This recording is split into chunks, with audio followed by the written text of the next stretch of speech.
ইন্দ্রজিতের মৃত্যু কথা নিয়ে ওরে ধূত বেগে ভগ্ন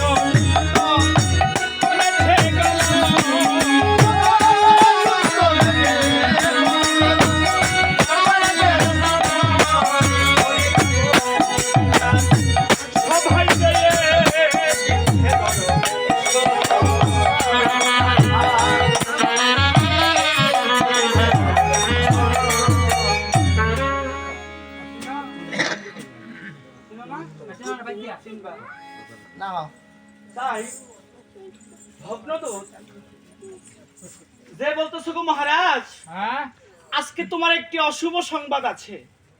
তাই রাবণে বলতেছো রে ভগ্নদূত, আমার কিসের অশুভ সংবাদ?